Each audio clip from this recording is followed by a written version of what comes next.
ہمارے بہت سارے دوست ہیں جن سے ہم نے بہت کچھ سیکھا ہے، چاہے آن لائن سیکھا ہو یا ریئل لائف میں۔ اور نوٹس کریں، میں نے آن لائن اور ریئل لائف کہا ہے، کیونکہ آن لائن جو ہے وہ ریئل لائف نہیں ہوتی۔ مجھے ایک میسج ملا میری ایک بہن سے، یعنی میری خود کی بہن، ٹھیک ہے نا، ایک باپ ایک ماں اور وہ مجھے کہتی ہیں کہ ایک وقت آئے گا، اور میں آپ کو بات بتاتا ہوں انشاءاللہ۔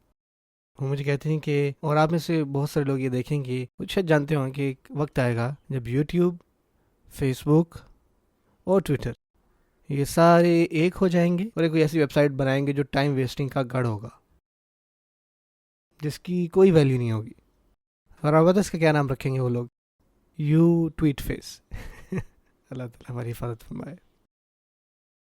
اللہ تعالیٰ ہمیں ان لوگوں میں سمجھائے جو اپنا وقت ضائع کرتے ہیں۔ جو بات میں کر رہا تھا، ہمارے اوپر ذمہ داری آتی ہے ان پر بھی جن سے ہم آن لائن رابطہ رکھتے ہیں۔ آپ نے ان کو کیا بتایا، کیا سکھایا؟ آج ان کی زندگی میں کیا فرق آیا آپ کے آنے سے؟ کیا آپ نے ان کو کوئی روحانی طور پہ یا مذہبی طور پر کوئی فائدہ پہنچایا، یا کوئی بھی علم دیا ہو ان کو آپ نے، یا آپ نے ان کو بہتری کی راہ پر لگایا ہو جہاں وہ پہلے تھے اب سے؟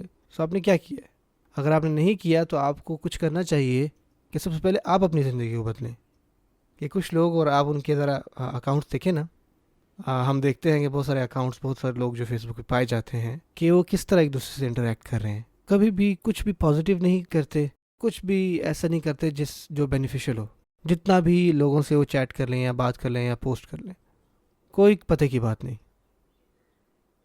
تو کیا انہوں نے آپ سے سیکھا؟ واللہ یہ وہ آپ سے پوچھیں گے، قیامت کے دن آپ سے پوچھیں گے، آپ سے پوچھا جائے گا کہ آپ کا کیسا تعلق تھا فلانے کے ساتھ۔ صرف میچور آدمی جو یہ بات سمجھتا ہے نا کہ اصل میں پروڈکٹیوٹی ہے کیا، کہ ذمہ داری کس کا نام ہے، وہی یہ جانتا ہے کہ جب بھی کوئی موقع ملے وہ اس موقع میں اللہ تعالیٰ کا پیغام یا کوئی بھی اچھی بات جو ہے وہ لوگوں تک پہنچاتا ہے، ضائع نہیں کرتا وقت کو۔